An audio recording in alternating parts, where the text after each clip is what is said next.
Welcome. You're listening to the Malcontent News Russia-Ukraine War podcast, the show that cuts through the fog of war and updates you about the ongoing conflict in Ukraine. With your host, Linnea Hubbard.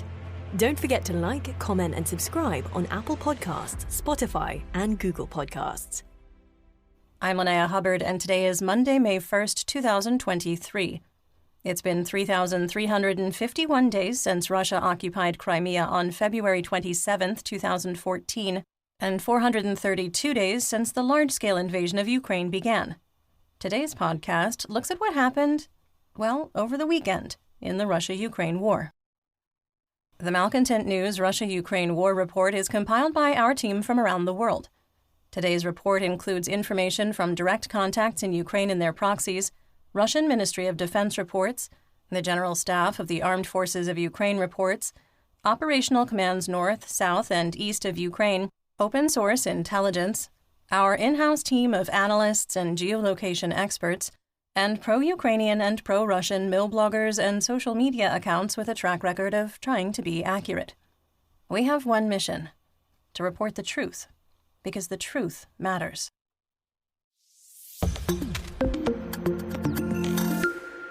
Let's start with our assessment of the current status of the war. First, Ukrainian forces continue to set conditions to complete their retrograde operation in Bakhmut and end their defense of the city. Second, the heaviest fighting continues to be limited to the Bakhmut and Marinka operational areas. Third, due to continued poor weather, flooding, and saturated soil, we find it unlikely that Ukrainian offensive operations can start before mid-May. Fourth, we maintain that Russian offensive operations in the Svatova and Kremina operational areas have culminated. Fifth, the Russian Federation armed forces are combat ineffective and have exhausted their combat potential except in the Bakhmut operational area. And finally, the use of alternative private military companies and the lack of support by Russian airborne or VDV forces caused PMC Wagner group leader Yevgeny Prigozhin to lash out at the Kremlin, and Russian Ministry of Defense or MOD morning reports are no longer mentioning the PMC, indicating that the rift has reopened.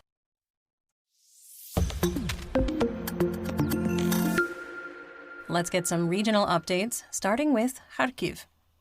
In the Dvorichna operational area, the Russian MOD and the General Staff of the Armed Forces of Ukraine, or GSAFU, reported that Ukrainian positions in Liman Pirshi have been shelled for the fourth day in a row.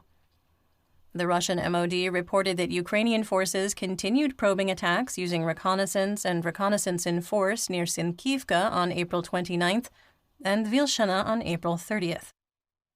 On April 30th, in the Kupiansk operational area, the Russian MOD reported fighting between squad or platoon-sized units near Orlyansk. On April 29th, in the Svatova operational area of Kharkiv, the Russian MOD reported that Ukrainian forces made probing attacks near Krokhmalne. The Russian MOD also reported a Ukrainian attack in the area of Artemivka. This is either an early Soviet or pre-Soviet name for a village on the line of conflict, or the report is in error. The nearest Artemivka, according to current maps, is well west of the line of conflict. Moving on to the Donbas region in Luhansk. The operational tempo remains low, with the spokesperson for Operational Command East, or OKE, Colonel Serhiy Cherevati, reporting only 7 clashes in Luhansk over the last 24 hours and a slight reduction in Russian artillery strikes. On April 30th, in the Svatova operational area of Luhansk, the Russian MOD reported that Ukrainian forces probed Russian defenses near Berestove. In the Kremina operational area, Russian forces continued attempts to advance from the western edge of the forests toward Torske, Yampolivka, and Terny without success. According to Russian sources, Ukrainian troops were able to push back on the small Russian advance made northwest of Dibrova. Mercenary mill blogger War Gonzo reported that Russian forces were pushed back in the Serebryansky woods to the Seversky Donets floodplain west of Shiplivka. War Gonzo also reported that Russian forces attempted to advance from the forested areas west of Kremina without success. Positional fighting continued in the Serebryansky woods. In the Lysychansk operational area, Bilohorivka has become the most active area in Luhansk, with Russian forces making repeated attacks on the settlement without success. The so-called Luhansk People's Republic, or LNR, Joint Center for Control and Coordination, or JCCC, shared pictures from the April 28th HIMARS on occupied Bryansk. The pictures don't indicate a HIMARS strike and are more consistent with a mortar attack.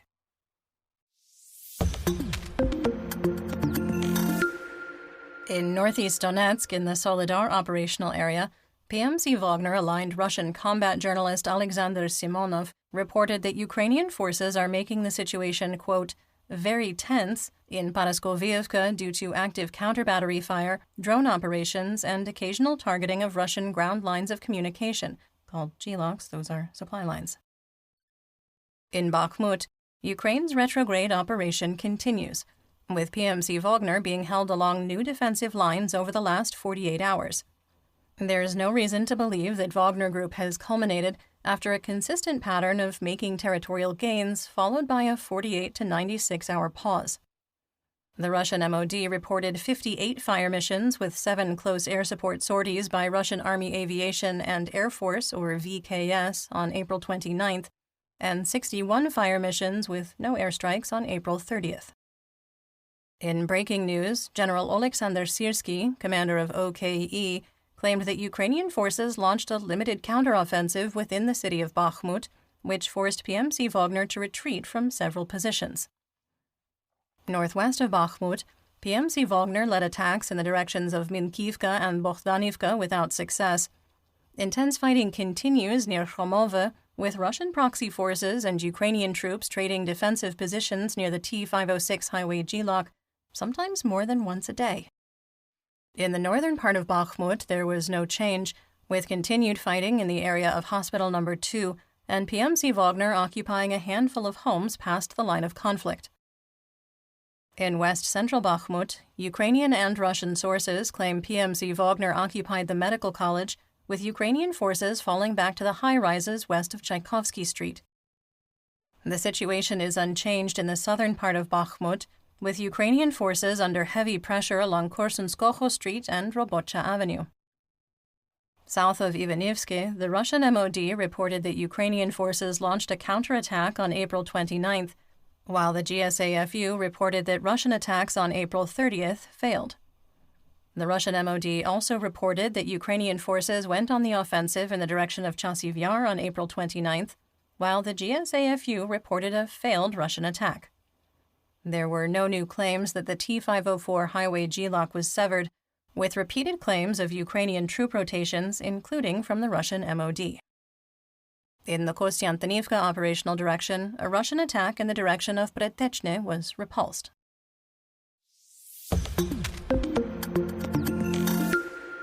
In southwest Donetsk, Russian mill blogger Vladimir Grupnik reported that the city of Donetsk was flooded and, quote, there is terrible mud, end quote. The poor conditions have not, however, deterred Russian offensive operations. In the Avdiivka operational area, the 1st Army Corps continued direct attacks on Ukrainian defensive positions in Avdiivka from Krutabalka, Kamyanka, and Vesele without success. Russian casualties are reportedly significant due to insufficient artillery and armored vehicle support. On April 29th, Russian forces heavily shelled the city, and on April 30th, the Russian VKS bombed an apartment building, trapping one woman in the rubble. Overnight on April 30th, Avdiivka was shelled with thermite despite the known presence of civilians. Ukrainian source Deep State reported that Russian forces suffered heavy losses north of Opitne and Vodyane and were forced to retreat. On April 30th, our favorite FSB colonel, convicted war criminal Kremlin pariah and failed Mobik Igor Strelkov-Girkin, confirmed the Ukrainian report, saying, quote, near Avdiivka, our troops failed and now, due to heavy losses, they are forced to retreat again, leaving part of their previously occupied positions, end quote. There was not enough information to change the map, and we have consistently assessed areas where Russian troops have a tenuous hold as no man's land. Multiple Ukrainian sources reported a Russian attack in the no man's land between Vodyane and Sieverne failed, as did War Gonzo. Russian attacks on Pervomayske also failed, with the 1st Army Corps attempting to advance from Pisky on April 29th and then from the south on April 30th. In the Marinka operational area, there is conflicting information. Russian sources, including Girkin, reported that Russian offensive operations failed on April 29th and 30th.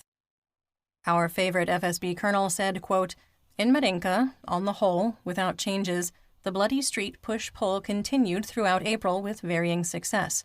End quote. Russian mercenary mill blogger Rybar claimed Russian troops had marginal success on April 29th, while the GSAFU reported all attacks failed. One Ukrainian source reported that Russian troops had occupied the area west of Druzhby Avenue, which Deep State repeated. We didn't change the map, however, due to the conflicting information. Geolocation has become extremely challenging in Marinka due to the level of destruction of the city. In the Vuhledar operational area, the 1st Army Corps has restarted the tradition of repeatedly attacking Novomikhailivka, suffering losses, and retreating to their original defensive positions. In Pavlivka, geolocated videos show that Ukrainian forces have had success advancing from the west, pushing on the Russian flanks. We adjusted the map based on the new intelligence and expanded the no-man's land north of Mikilske in the direction of the coal mine complex east of Vuhledar. Alexander Khodorkovsky lamented the loss of territorial control, writing that what took months to secure was lost in 12 hours. On April 29th, the Russian MOD reported that Ukrainian forces probed Russian defense near Novomayorsk. Insurgents in Mariupol documented the movement of 3 Russian T-90 tanks, but did not indicate in which direction they were traveling. You're listening to the Malcontent News Russia-Ukraine War Podcast. Our team of journalists, researchers, and analysts is funded by readers, listeners, and viewers just like you. To support independent journalism, please consider becoming a patron. You can find us on patreon.com/Malcontent Quentin here runs a sustainable clothing brand. Hi there.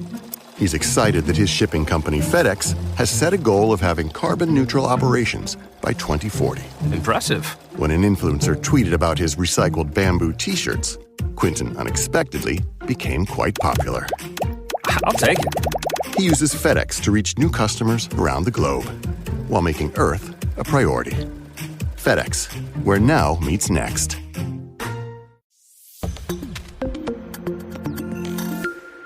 Moving on to Zaporizhzhia.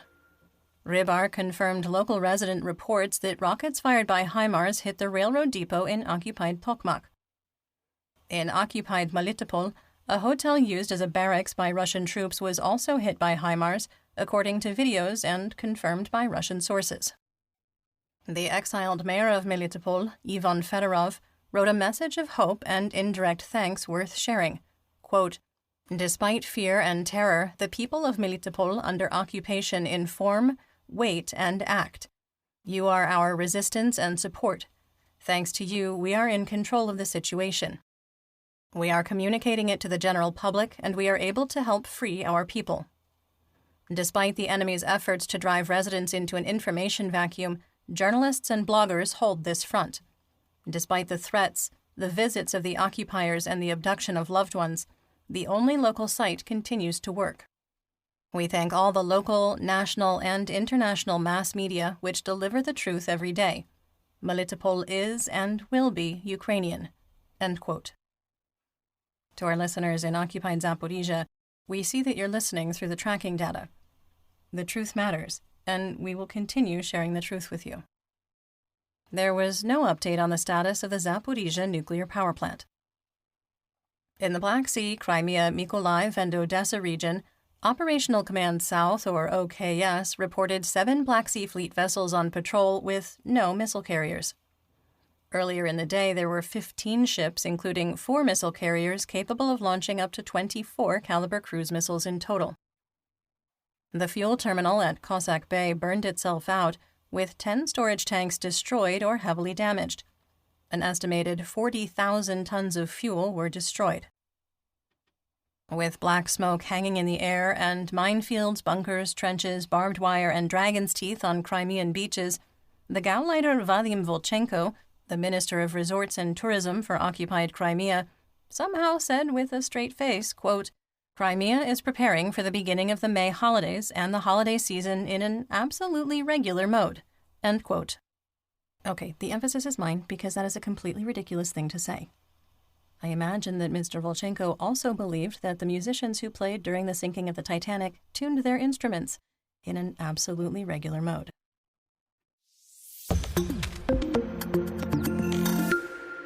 In western and central Ukraine, there was a significant reduction in shelling, with the director of communications for OKS, Captain Natalia Humenyuk, claiming that poor weather combined with Ukrainian counter-battery fire has helped calm the situation on the west bank of the Dnipro.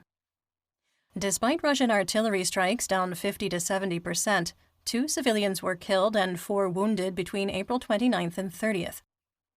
A Russian cruise missile targeted critical electrical infrastructure in Free Kherson, knocking out power to thousands that will take days to repair.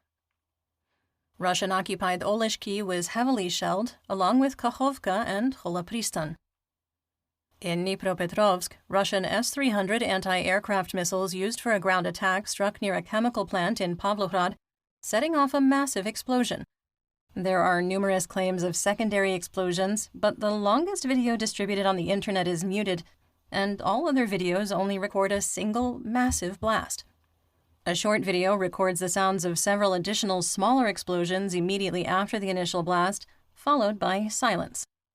The shockwave blew windows and doors out up to 5 kilometers away. 34 area residents were injured by flying debris in the concussive force, including 5 children. 2 people were in critical condition. Some assessment.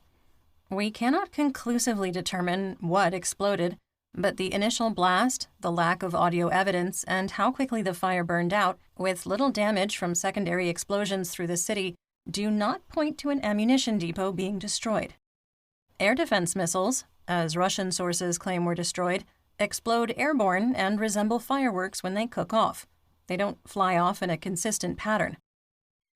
On top of that, the leaked Pentagon documents stressed Ukraine was critically low on air defense missiles, and Ukrainian forces haven't stockpiled ammunition in large caches since February 2022. Ukrainian sources claim that the explosion was caused by 1,800 tons of solid rocket fuel from 38 SS-24 intercontinental ballistic missile engines and lower-stage assemblies stored in Pavlohrad since the Cold War. A November 22, 2019 story in Ukrinform documented the disposal work, stating that rocket fuel disposal had stopped due to a lack of funding. Even in 2019, residents were concerned about the hazard caused by the stored fuel, which was 20 years expired. However, just as we cannot confirm that an ammunition depot was hit, we cannot confirm 38 Soviet-era rocket booster assemblies exploded and flew in various directions. We are committed to being right over being first.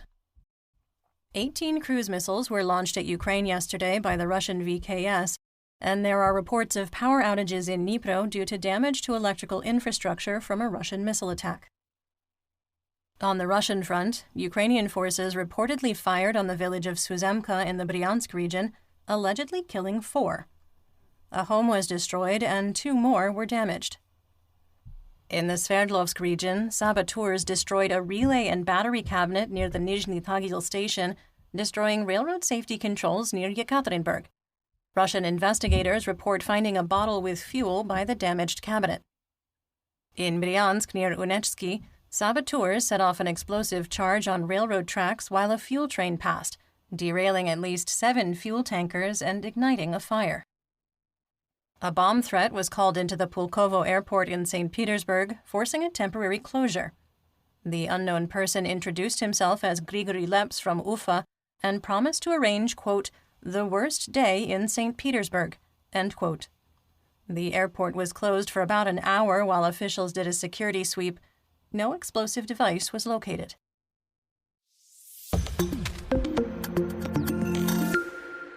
Let's talk about developments theater-wide and outside Ukraine. After wild claims of dozens of Russian bombers in the air and up to 200 cruise missiles ready for an attack, 9 Tu-95 strategic bombers from Murmansk and 2 Tu-160 bombers over the Caspian Sea launched 18 Kh-101 and 555 cruise missiles. 15 were intercepted, mostly around Kyiv, with the Patriot missile system reportedly involved in providing air defense for the first time. In the previous 72 hours, Russia was able to cobble together 23 cruise missiles and 4 Iskander-M short-range ballistic missiles. Ukrainian air defenses intercepted 89% over the last 3 days, including 4 Iranian-sourced Shahed-136 kamikaze drones. Yesterday's limited attack was likely in retaliation for the drone strike on Sevastopol based on previous actions by the Kremlin. On Telegram, LiveJournal, and VK, Russians expressed frustration about how ineffective the day's attacks were and how Ukraine's energy infrastructure is no longer being targeted. When Russian collaborator and occupied Zaporizhzhia administrator Vladimir Rogov says stop spreading fake propaganda, you know it must be over the top. According to Rogov, Russian social media accounts are circulating a story that Ukrainian Major General Vladimir Oleynik, who allegedly commands the territorial defense units, was assassinated outside his house. Rogov points out that the commander of Ukraine's territorial defense units is Major General Ihor Tantyura. There is no such person as Vladimir Oleynik, and Tantyura is quite alive and healthy. He then admonished people for sharing the propaganda and demanded that readers practice information hygiene. Quick sidebar, the first step to practicing effective information hygiene is to stop following Vladimir Rogov. Ukrainian Commissioner for Human Rights of the Verkhovna Rada, Dmytro Lubinets, advised people in the occupied territories to accept Russian passportization, saying, quote, "Take a Russian passport. Make the decision to survive for yourself. This is the most important thing. We understand that this happens under pressure, physical pressure. Therefore, take a passport, survive, and wait until we liberate this territory." End quote. Ukrainian forces shot down a Supercam S-350 reconnaissance drone developed by Supercam based in Izhevsk, Russia. The drone has a flight time of 4.5 hours and can send real-time surveillance data up to 100 kilometers away. In Bellevue, Ohio, in the United States, surprisingly convincing mock-ups of Russian S-300 and Tor M1 anti-aircraft systems were photographed moving by rail. The S-300 launchers are enough to fool a drone at altitude, while the mock Tor M1 is impressively done. What they're doing in Ohio is a mystery, and it's unknown if these are destined for Ukraine, spy satellite image calibration and testing, or autonomous weapons calibration. When the United States announced a $2.85 billion support package for Ukraine in January, one of the munitions provided was 4,000 Zuni air-to-ground missiles. This caused speculation on what platform would deliver them and if this was a prelude to the appearance of NATO warplanes in the Ukrainian Air Force. Ukrainian commander of the Air Force, General Mykola Oleshchuk, shared a picture and confirmed the missiles had been adapted to launch from Su-25 ground attack aircraft. The Zuni has over triple the range of the Soviet-era S-8, enabling Ukrainian pilots to stand off further from Russian air defenses while providing close air support.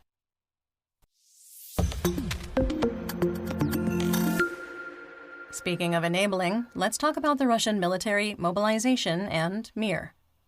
The head of the Russia Sedentary Foundation said the Russian MOD had recruited almost 10,000 prisoners in April to penal units and various private military companies, including 400 that went to Wagner. While the Russian MOD has blocked Wagner from further recruitment in Russian penal colonies, there was a, quote, surplus in April, according to Romanova, that went to Yevgeny Prigozhin's mercenary organization because there weren't enough commanders in the newly minted competing PMCs. Romanova reported that Prigozhin had recruited 49,000 penal soldiers since June 2022. Over 37,700 were killed, wounded, missing in action, or deserted. Another 5,000 have completed their 6-month contracts and returned to Russia. Fewer than 2,500 penal soldiers remain, with many reaching the end of their contract in May. She estimated that 10,000 Wagnerites remain in Ukraine. Prigozhin claimed in an interview with Semyon Pegov on April 28th that 6,000 Wagnerites were fighting for control of Bakhmut. In the same interview with Pegov, Prigozhin claimed that PMC Wagner was completely cut off from ammunition by the Russian MOD with the typically pro-Kremlin Pegov calling it, quote, scandalous, adding, quote, yes, during the interview, many harsh words were said to please our enemies. Yes, such issues should be resolved behind the scenes and not displayed in the public field. But let's set aside emotions and calmly sort out the problem voiced yesterday. Prigozhin's claims are quite obvious.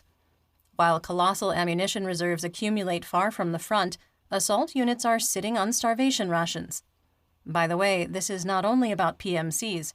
In other areas where active hostilities are taking place, they also experience a shortage of shells. End quote. Assessment here. We had previously assessed that the problem wasn't a shortage of ammunition, well, except anti-tank weapons. Rather, the reality of firing 40,000 to 60,000 shells a day was unsustainable. Even at 20,000 to 25,000 shells daily, Russia uses 300% to 400% more ammunition theater-wide. We find the message in the public sphere that, quote, collateral ammunition reserves accumulate, end quote, but in our assessment, this is almost certainly untrue. And that's what we know. Join me again tomorrow for more updates. Until then, stay safe, everyone. You've been listening to the Malcontent News Russia-Ukraine War podcast. To help keep us independent, please consider providing financial support by becoming a patron. Want on-demand news in your hand? Download the Google News app and make Malcontent News one of your favorites to receive breaking news updates. Thank you for listening.